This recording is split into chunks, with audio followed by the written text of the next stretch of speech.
Reserve Bank of India's monetary policy on Friday decided to keep the repo rate unchanged at 6.50% for a fifth consecutive time. December.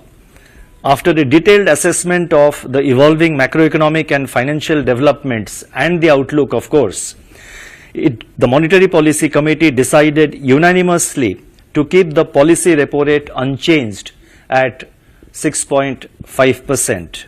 RBI Governor Shaktikanta announced that the growth projection has been raised to 7% for the current financial year from the earlier 6.5%.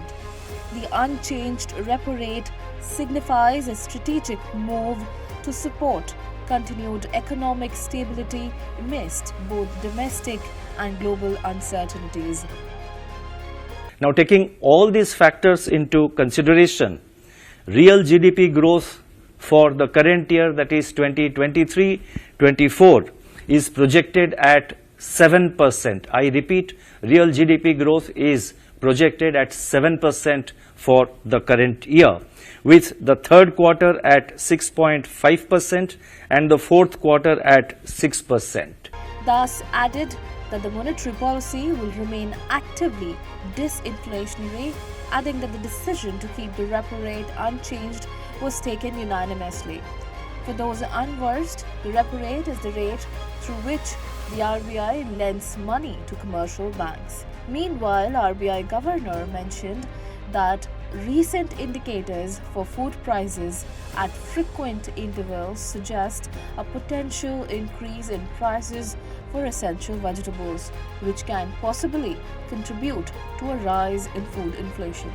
Thus expressed concerns on persistently high global sugar prices and added that domestic milk prices have stabilized.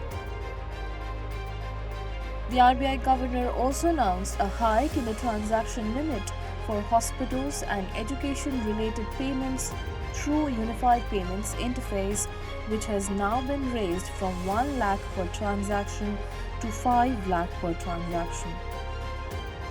The RBI Governor also announced that it is in process of creating a cloud infrastructure dedicated to the financial industry of Bharat with the aim of improving data security and privacy. Governor Das mentioned that the implementation of this facility will occur gradually.